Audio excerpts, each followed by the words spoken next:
in amongst the coffee mugs. Keeps it upright. Keeps me from knocking it over. How you doing, everybody? Speaking of knocking it over, welcome back to the Monkey Shine Lab here, such as it is. Folks, before we get into the video here, I'd just like to say, please like, share, and subscribe. I'm not gonna say it again. So please watch the video through. That's not gonna be your cue to leave. But I really, I take it as a personal vote of confidence. Because I was looking at our analytics the other day, and there's about a 50-40, a 50-40 split somewhere in there. The people who are watching are subscribed versus not subscribed. So there's a lot of you out there who are not subscribed who do watch our videos. If you would please hit the subscribe button, that would be fantastic. All right, all commercials to the side, soapbox to the side. Let's get into some cool stuff. The first thing I really want to show you is something that I'm super excited about. I cannot wait to get it out of the box. I put it into the idea box, and I was going to let it sit for a little bit, let it simmer, let it cook. It's not going to wait. It's not going to wait. So I'm going to go grab it, and I'll meet you over here.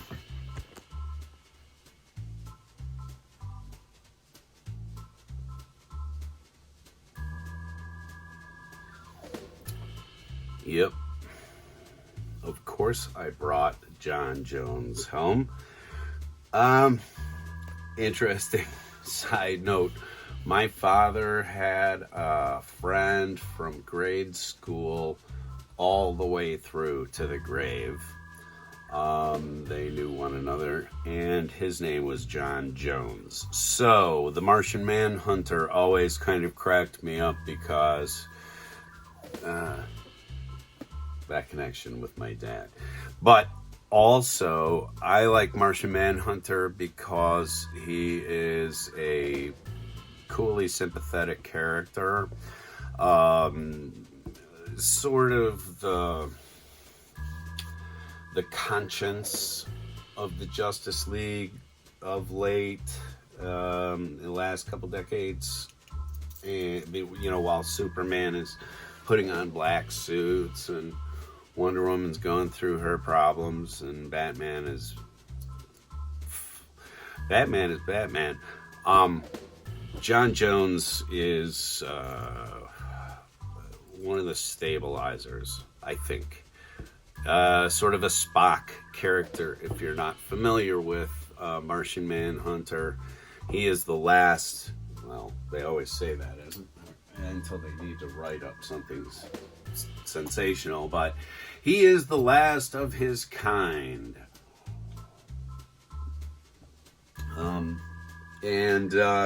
Come here to Earth to try to save us from what peppered his own planet, and to try to make a life for himself here.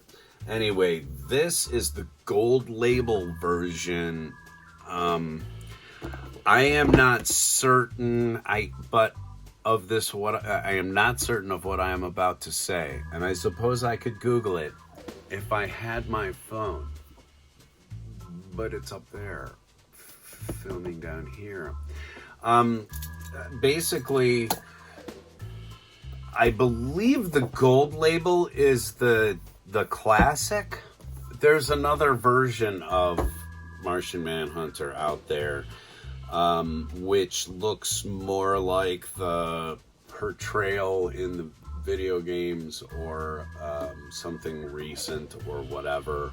This is sort of how he's always portrayed in the early comic books and in a lot of the animations and stuff.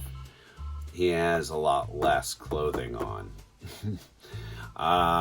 Sort of like the Vision in Marvel.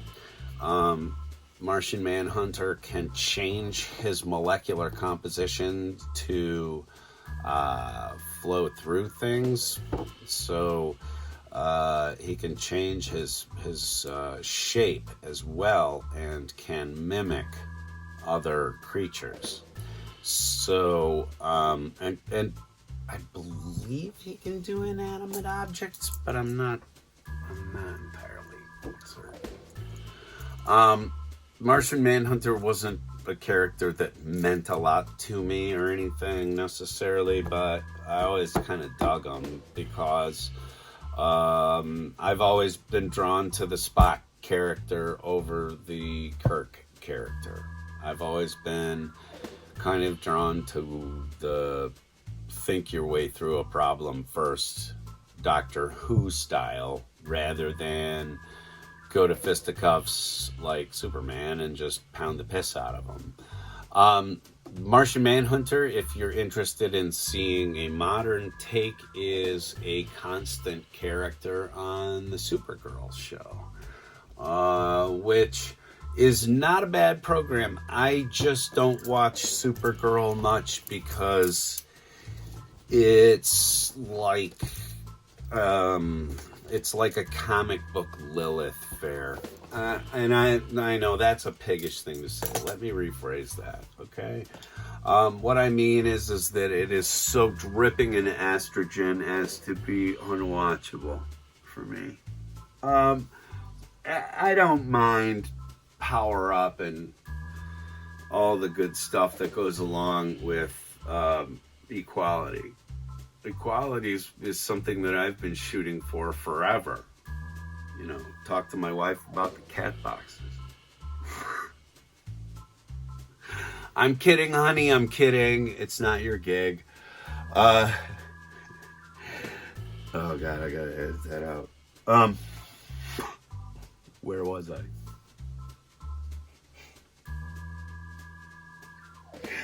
Oh no.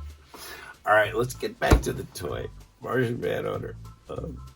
Anyway, when I saw this, I was like, "Oh, really cool!" Because I've seen the other version of it, and I didn't like it. There is a he has a few more armor pieces and gauntlets and etc. And this is the way I prefer to picture the character. So when I saw this, I was like, "Ah, man, I have not bought an action figure in so long. I really haven't. I can't." I'd have to go back in my videos to see what the last one was that I picked up, honestly. But this one I was going to grab. So, make an off-color joke about my wife that completely derails my entire process. I love the artwork on the back of the box too, by the way. And the card actually looks pretty decent. Although, you know, come on, guys. They used to at McFarlane, and I can show you an example of this. But they used to do some really neat sort of pictures of stuff and use cool artwork, not pictures of the damn action figure. I have the action figure in front of me. Why do I need it on a trading card? Anyway, I will cut that off. That's a really cool image. So as usual with McFarlane, even if you don't want to have the action stand ready, because sometimes they're created slightly unwieldy. Oh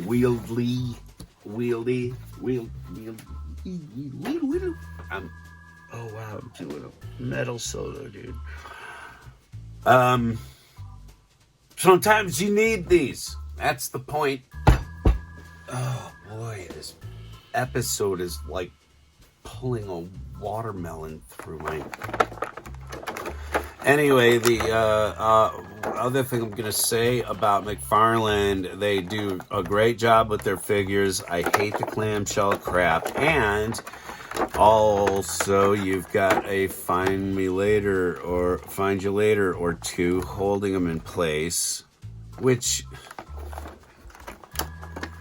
Oh, can we just do away with this process? Can we do away with having to seal the character in plastic and strap it in like it's going to the moon or something? Come on. Cut the figure straight up the bag.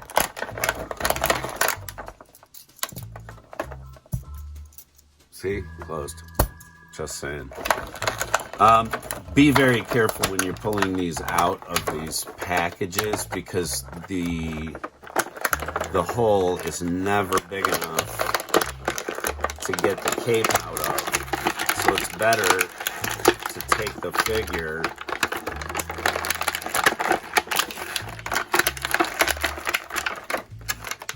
Is it, Cameron? Is it really better? Is this any better? Listen to the noise. Oh.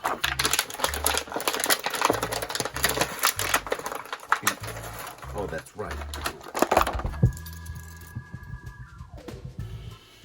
I have the attention span of a gnat today.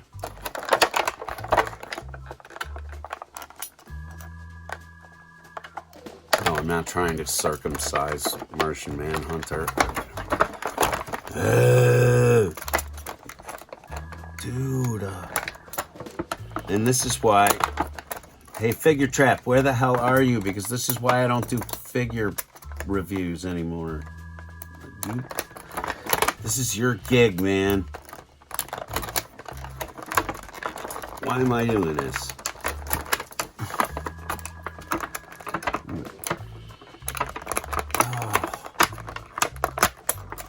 Hey, you gotta see this channel. Dude just asked us to subscribe and then proceeded to like do stuff that you just nobody wants to see. Look at all the fidulators in here. Come on, man.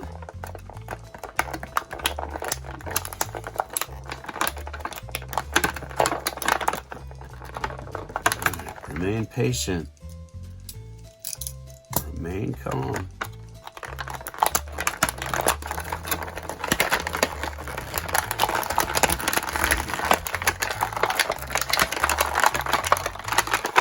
Bruh.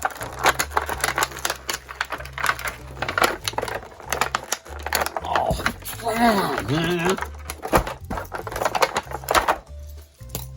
At this point, I would like to point out that I just told you that he can, like, phase through things. I'd like to amend that. Apparently, Martian Manhunter can't phase through the fidulators. Dude.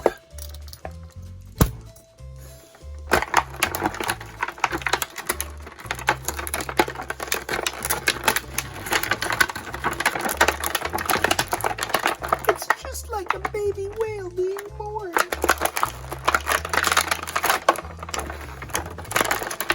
Seriously, man, there's one on his elbow. On his elbow.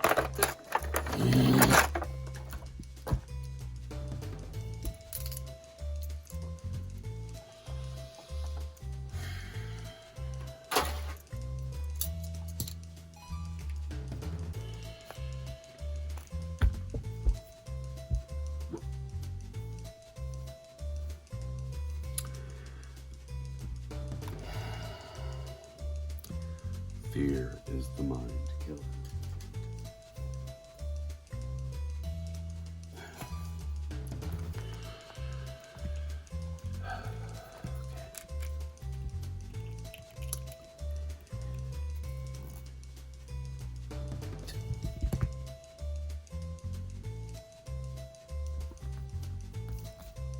I got it.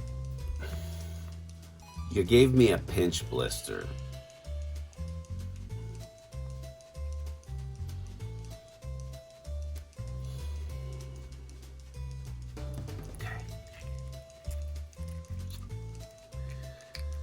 Let's try to be fair to the McFarlane people and see what their toy is all about.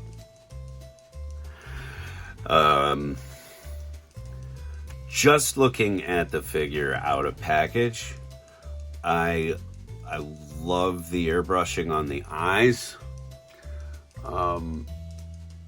It is a nice little detail to get a very, very cool sunken look.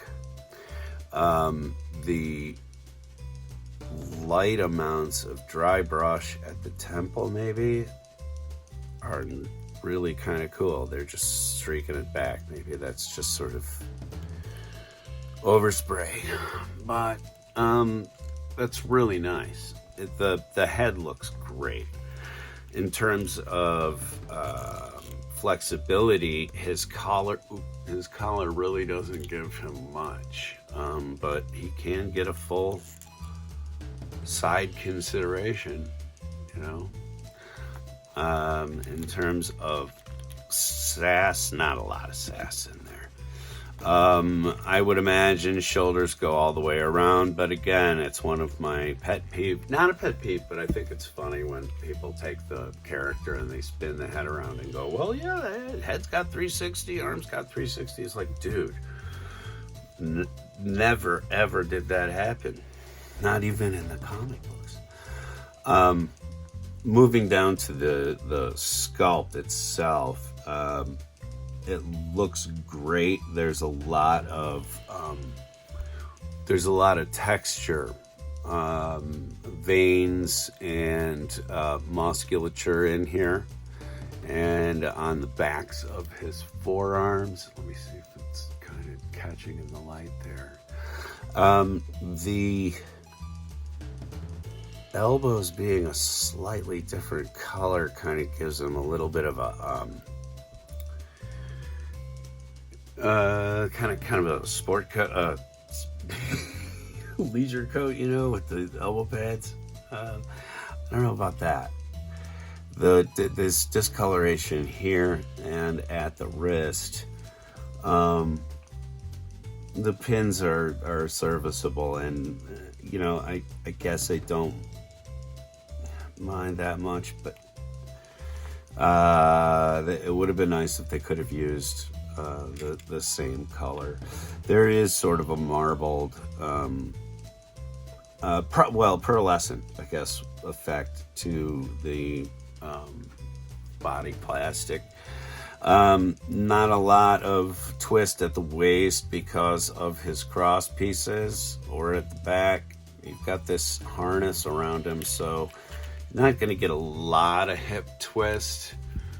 But you know, again, double elbows. This is as state of the art, really, with the exception of the showing pegs. I mean, this is really as state of the art as it gets. Really nice, very flexible, tunable wrists, and the cape sculpt is absolutely fantastic. Really makes him look like he's floating. You know, just sort of standing still. Really neat. There were no extras with the figure. That's kind of stock standard, but again, they're only charging you $20, where Marvel Legends will charge you at Target. It's bloody $25.99 now for a Marvel Legend, and so the $6 of difference I do not see. This is a finer figure, much finer crafted figure than anything that I have pulled out of a Marvel Legends package. I will take that all day long.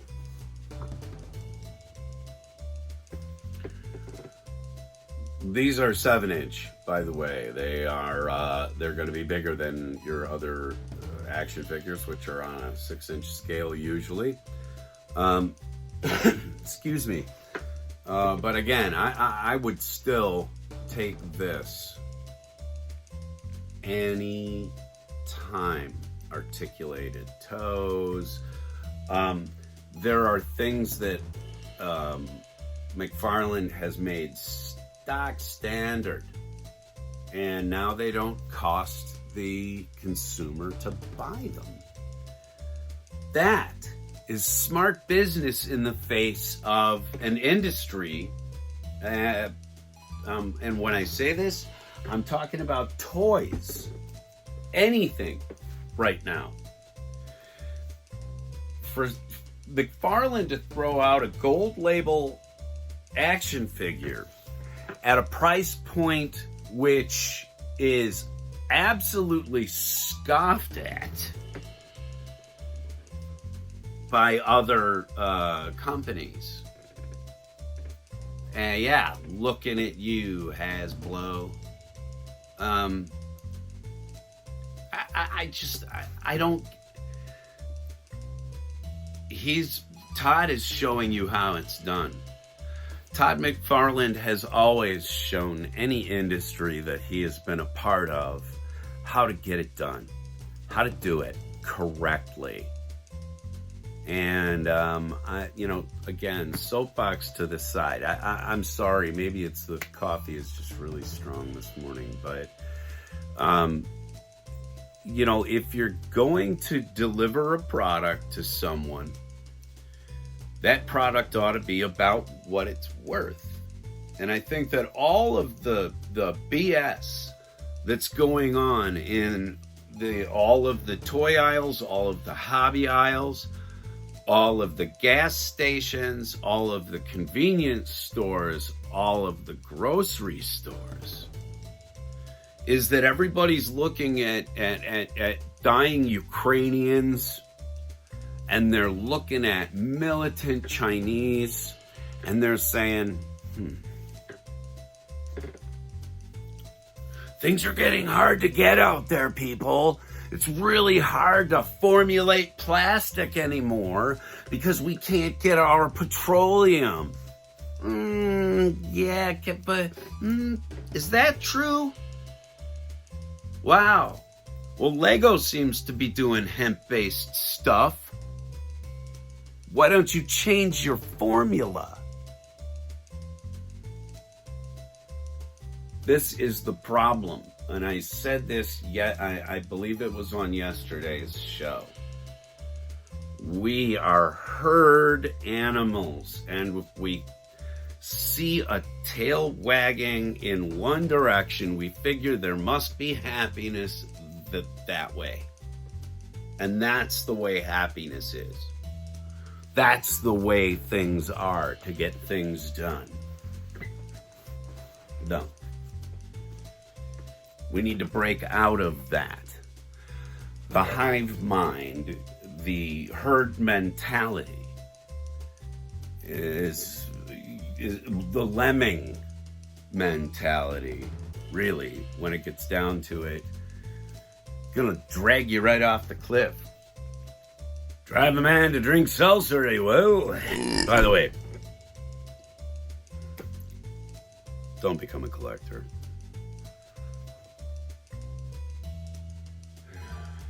So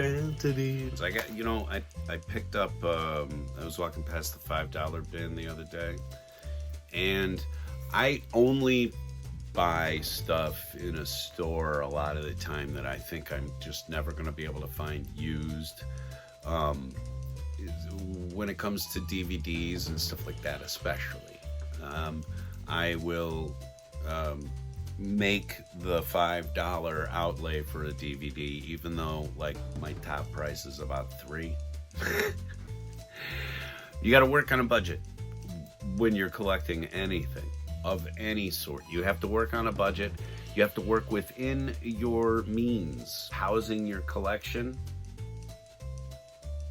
And it means being able to financially afford your collection. The reason why I go as cheap as possible when it comes to DVD. But Venom, this is not the Spider-Man character. This is a movie about a voodoo curse, and this dude who's like made out of snake venom. Like a bunch of snakes bit him in the swamp, and he became like the Venom guy. I don't know. But it's one of those, adorable teenagers getting killed by dude, early 2000s movie. Anyway, as a collector, I like to have a lot of different stuff. I like to get weird stuff. I don't like to decorate my home really with, like prints of art that you can find at Hobby Lobby or, I almost said Venture, Target, one of those stores. I'm not a big fan of stuff that is going to be seen in somebody else's living room. You know what I mean? I want you to come over to my house and go, Jesus Christ, I've never seen that before. By the way, when I use that name, some people call it a name. I use it as an expletive, and I spell it thus. Okay? I am not taking anybody's name in vain. I have always spelled it this way because I have, read the Bible. I've gone to Bible study with my father, and I mean absolutely no disrespect to anyone's religion or sensibilities when I use something like that as an outburst. And that is why I changed the spelling of it. You can't see the spelling change when I say it, but I saw it. And so I thought I would put it down here for you. Anyway, that's what goes on inside my head. Let's look at other stuff. I stopped by Radar Comics the other day. They take such good care of me in there, probably because they know I'm a whale. By the way, a whale in terms of collecting and or in terms of video games, pay-to-play video games, a whale is the person who comes across your counter whom pays for all of the assholes who don't pay for shit. In other words, he sees me coming, Jonah does. They all see me coming. They're at Radar Toys, and they know that they can profit off of, or at least if the store isn't profiting, then at least they can show that they are deserving of their jobs, because they are, all of them. Everyone at Radar is a fabulous salesperson, and if anybody at the head office ever watches any of this, you've got some really good people in Salem at your store at 1440 Lancaster Drive Northeast here in Salem. So I'm going to talk about a couple of these really quick. Jurassic League, if you missed my first one about this, I've got issue 2 now, and what it is an interpretation of all of the Justice League, done as dinosaurs. The first installment had Batman and a raptor Joker.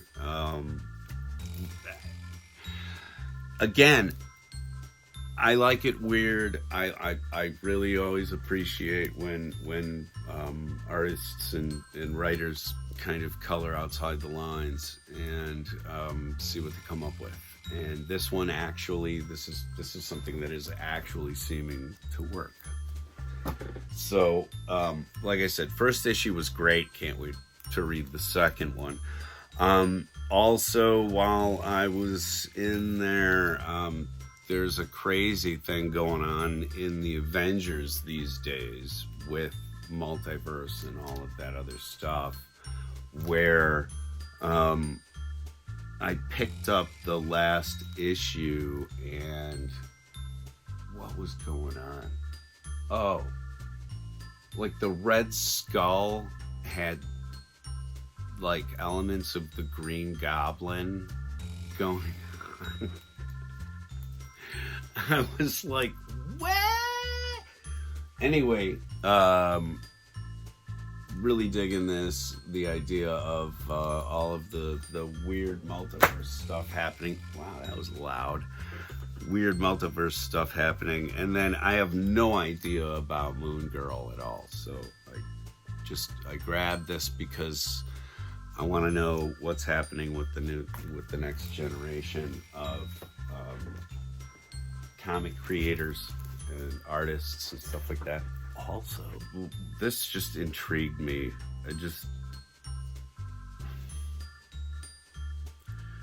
Sometimes when you see something that's so confusing, your first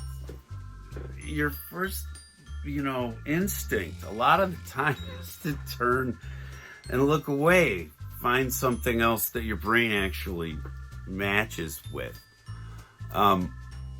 If you've read Douglas Adams, I believe it might be in So Long and Thanks for All the Fish. Douglas Adams describes an SEP. SEP is someone else's problem, and you don't see SEP is someone else's problem. They exist, though you're not perceiving them, and there can be a moment where the SEP just sort of blinks into existence, and then you're perceiving it. And sometimes an SEP comes across me when I'm flipping through the comic book long bins. I found a couple of really weird. Come on, all right. I'm gonna hold this up. Take it in for a minute. It's a DC comic. It was $1 to me. I don't know how much it cost initially. But on the cover here it says it's a fur-flying kitty catastrophe. And then down at the bottom here it says plus Zoot Sputnik whacks the Axis powers. See that on there? Okay. Not really sure. It was approved by the Comics Code. I'm not really sure when this was done. To Stefan and Kessel. I can't see. I'll let you know where it's from. But like,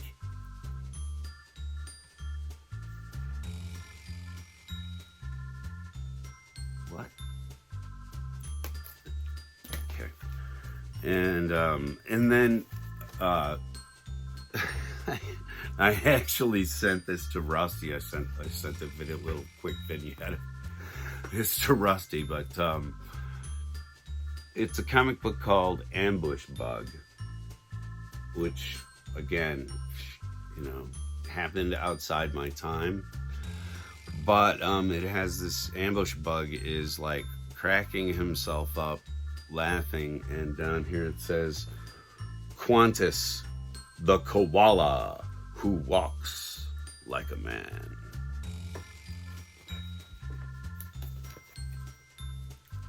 Right? You gotta read that. You gotta read that. I don't know what I'm doing. Obviously, I'm out.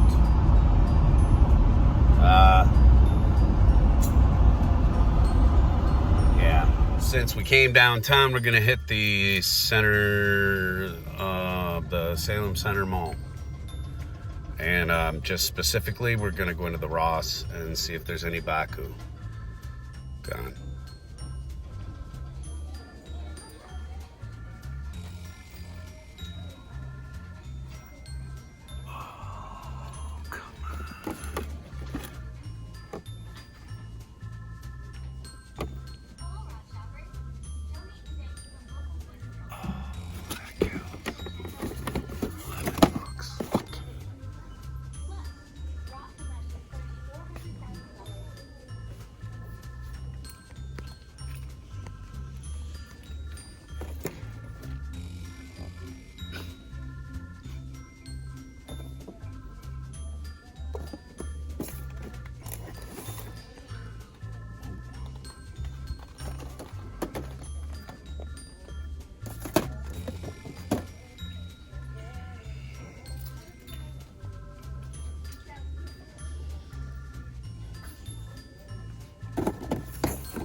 Heavy.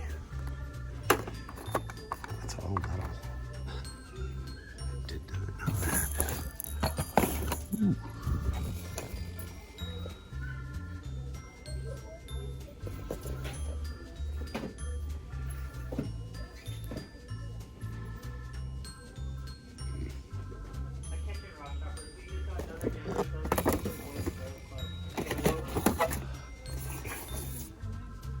Hey, Andre.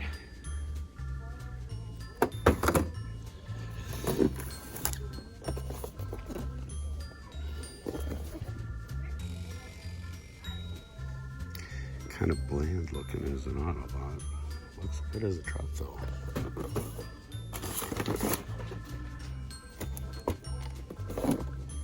Damn, is that thing heavy? It shoots a bolt.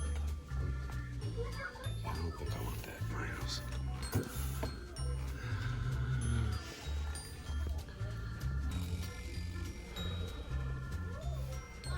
This is why they call it toy hunting. Seriously, this is where it comes from. Anybody can go to a box store.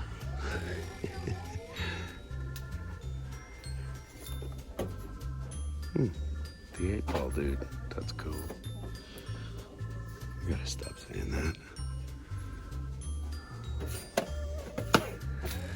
Okay, usually they're over here. Ooh.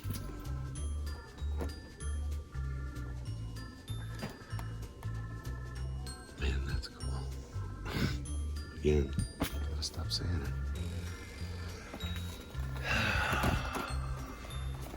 Let's see. Alcor. Rusty, we don't cobble. You hear me? That's really cool. That's a possibility. I was really kind of hoping to find some of those bigger ones that they had here. At one point.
Oh, cool.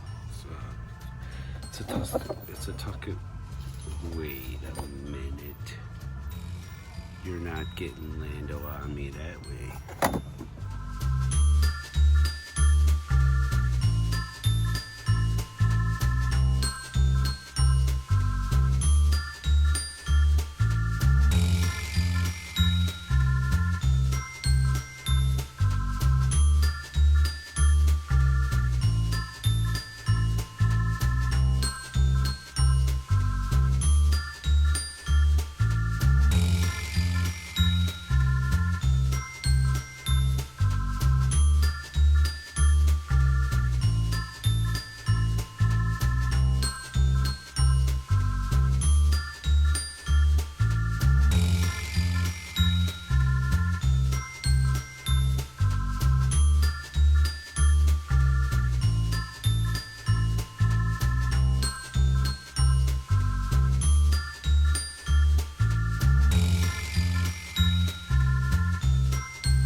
So there you have it. The dinosaur.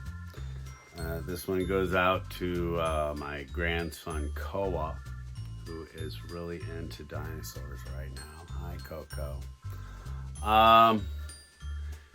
Pretty cool. I've had this kit, like everything in the lab here. I've had this kit for quite a while. Mine has been sitting around since the kit cost $13.